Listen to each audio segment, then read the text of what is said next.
ወደዚህ ስራ የገባሁትኝ በ01 ቀበሌ አንድ ፎቅ አለኝ። እሱን ለመስራት ስለ አካባቢው ላይ የብሎኬት እጥረት በመኖሩ በዛ ተነሳሽነት ወደዚህ ስራ ልገባ ችያለሁ። አሁንም አልሐምዱሊላህ በጥሩ ሁኔታ ላይ ነው ያለነው። ይሄንንም ሼድ ወዲያው ነበር በኢንቨስትመንት በኩል የተሰጠኝ። ኢሚዲየትሊ ስራ ነው የጀመርኩት። ስራ የጀመርኩበት ጊዜ ደግሞ 2017 መጨረሻ ላይ ከሰኔ በኋላ አሁን ላይ እንግዲህ ይሄው በማምረት እንገኛለን። እዚህም ቦታ ላይ ቢያንስ ወደ 10 የሚሆኑ ሰራተኞች አሉት። ለቀጣይም ለማስፋፊያ ብለን የጠየቅነው ማዶ መሬት አለ ወደ 1000 ካሬ፣ እሱን ፈቅደውልናል። ቀጣይ ላይ አሁን እያመረትን ያለነው ብሎኬት ባለ 15 ባለ 20 እንደገና ቴራዞ ነው። ቴራዞ በተለያዩ ሳይዞች እያመረትን ነው። እዛም ላይ ደግሞ ከዚህ በተሻለ መልኩ ፋክቸሪውን ከፍ አድርገን የተሻለ ማሽን ከውጪ በማምጣት ቀጣይ ተጨማሪ የስራ እድል ፈጥረን የራሳችንን ጥቅም የፋብሪካ በኢንቨስትመንት የተገኘ ቦታ ነው። ስራ ከጀመርን አመታችን ያው የስራ እድል በቋሚነትም በጊዜያዊነትም የሚቀጠሩ አሉ። ቋሚ 26 አሉን፣ ሴት 4 ወንድ 22 እንደዚሁም አጋዦች አሉን። በፋብሪካው ረጥም ከ40 እስከ 50 በቀን እናመርታለን። በ5 በ10 በ25 በ50 በኪሎ ግራም እናቀርባለን። ለከተማውም ሆነ ለተለያዩ አካባቢዎች ተጠቃሚ ሆነዋል። ያው ማህበራችን በ2015 የካቲት ላይ የተመሰረተ ሲሆን የተመሰረተበት ዋና ዓላማ የከተማችን የንግድ እንቅስቃሴ ለማሳለጥ ሲባል የቤት ኪራይን ለመቀነስና የከተማ የገበያ እንቅስቃሴን ለመጨመር የታለመ ነው። በዋናነት ከአባላት በማሰባሰብ 50 አባላት ያለው ሲሆን ከአባላት መዋጮ በማሰባሰብ በ2015 ዓ.ም ከግለሰብ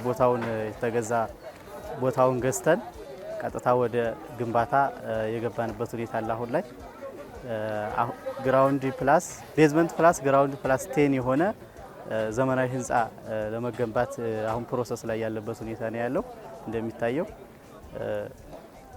ከቤዝመንት ጀምሮ እስከ 3ኛ ፎቅ ድረስ ሙሉ የገበያ አዳራሽ ቢያንስ እስከ 200 እስከ 150 የሚሆን ነጋዴ ሊይዝ የሚችል የገበያ አዳራሽ ሲሆን ከዚህ በመቀጠል ለ50 ሰው በቂ ሊሆን የሚችል የመኖሪያ አፓርታማ ባለ 2 መኝታ የሆነ የመኖሪያ አፓርታማ እንዲኖረው ተደርጎ ዲዛይኑ የተሰራ ነው።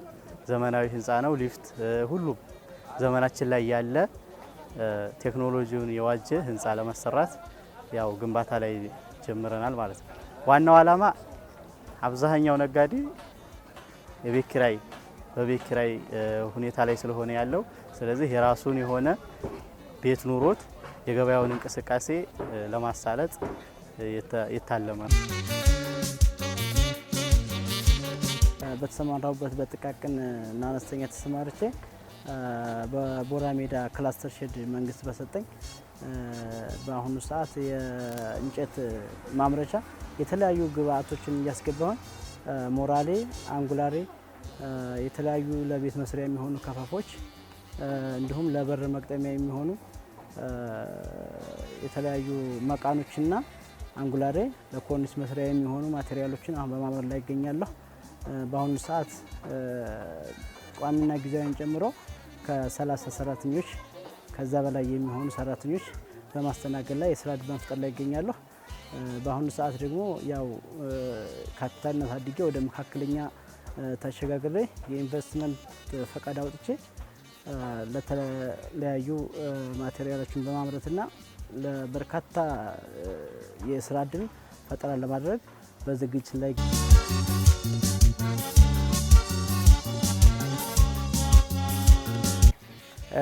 አሊ ጀማልና ጓደኞቻቸው የገበያ ማዕከል ህብረት ኦልሞስት 2013 ነው የጀመረው።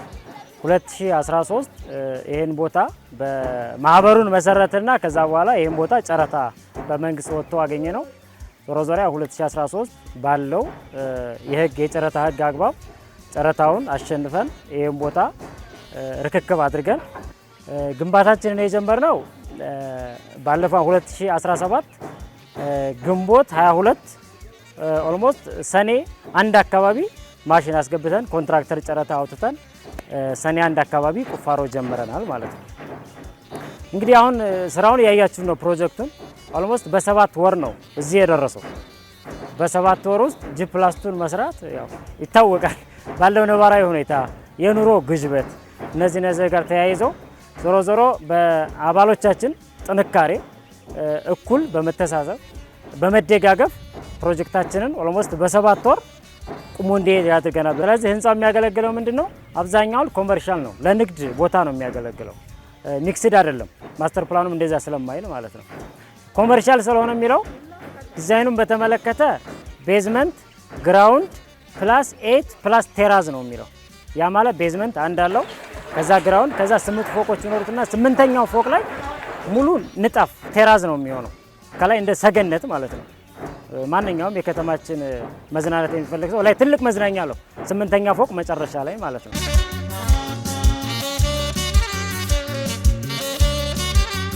ኃላፊነቴ የኢንቨስትመንት ማስፋፊያና ኢንዱስትሪ ዞን ልማት ቡድን አስተባባሪ ነኝ። የከተማውን የኢንቨስትመንት እንቅስቃሴ በተመለከተ እንግዲህ በአገልግሎት ዘርፍና በአምራች ዘርፍ ከ124 ፕሮጀክቶች በላይ ያው እያንቀሳቀስን ነው። በዚህ ውስጥ ወደ ተግባር የገቡት በአምራች ኢንዱስትሪ ወደ ዋናዎቹ ወደ 7 ናቸው።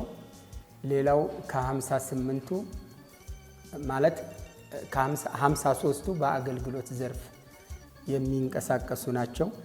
በአምራች ዘርፍ ወደ ስራ የገቡ 7 አሉን። እነሱም እንግዲህ በጣውላ ማምረት፣ የተለያዩ የጣውላ ውጤቶችን ማምረት፣ የግንባታ ግብአት ማምረት፣ ሌላ የምግብ በአግሮ ፕሮሰሲንግ ምግብ እና ምግብ ነክ ነገሮችን ማምረት ላይ ናቸው። በእነዚህም ስር የተለያዩ መጠን ያለው የስራ እድል እየፈጠሩ ያሉ ናቸው። እነዚህ ምርትና አገልግሎት መስጠት የጀመሩ አምራች ኢንዱስትሪዎች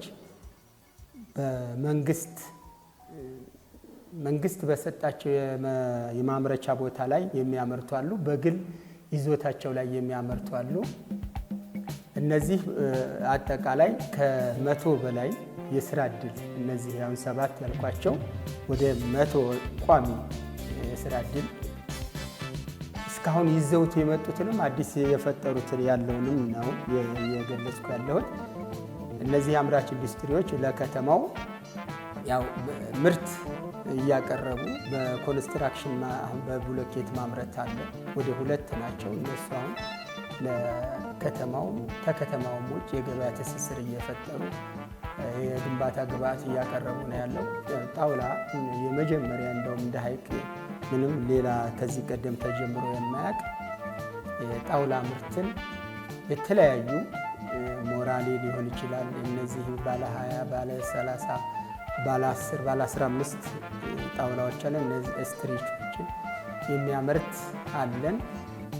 እነሱም ያው ከከተማው አልፈው ለሌላው አካባቢም ግብአት እያቀረቡ ያሉበት ሁኔታ ነው ያለው። ዱቄት ፋብሪካን ብንወስድ በዚህ በ2017 መቼ ላይ ጥቅምት አካባቢ ስራ ጀምሮ አሁን ከአካባቢው አልፎ ለኮምቦልቻ ለደሴ ምርት እያቀረበ ያለበት ሁኔታ ነው ያለው። የግንባታ ግብአትም እንደዚሁ ነው። ባልትና ውጤቶች አሉ።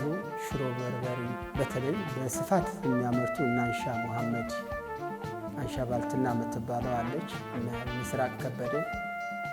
እነዚህ ያው ለአካባቢው በስፋት ምርት እያቀረቡ ያሉ ናቸው።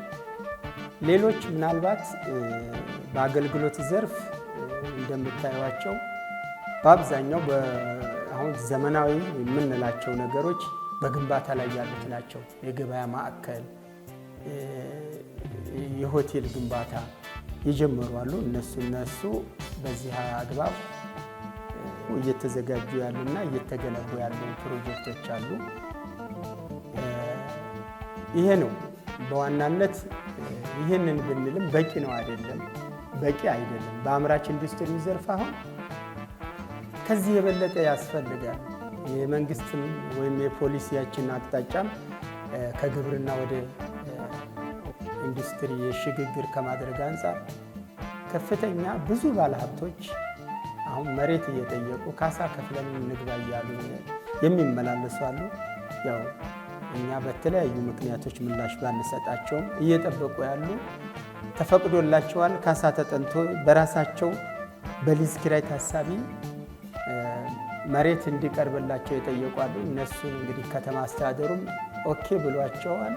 ግን ዋናው ነገር መሬቱን አስተላልፎ እነሱን ወደ ምርት እና አገልግሎት እንዲሰጡ ከማድረግ አንጻር ባለው የሰላም እና ሌሎች ችግሮች ምክንያት ያው እስካሁን ድረስ ያስተላለፍነው ነገር የለም። ከዚህ አንጻር አሁንም ቢሆን ቀጣይ ትኩረት ይደረግበታል ብለን የአምራች ኢንዱስትሪውን በልዩ ሁኔታ ይዘን እኛም እየሰራን ያለ ነው። ከቀጣይ አንጻር አሁን ችግሮቻቸውን ፈተን ወደ ምርትና አገልግሎት ይገባሉ ብለን የምንላቸው አሉ። እነዚያን ከማድረግ አንጻር የተለያዩ የንቅናቄ መድረኮችን እያደረግን ነው። በዚህ ንቅናቄ መድረክ ባለድርሻና አጋርና ባለድርሻ አካላትን አሳትፈን ችግራቸውን ፈተን የመሬት አቅርቦት ይስተካከላል የሚል እምነት አለን።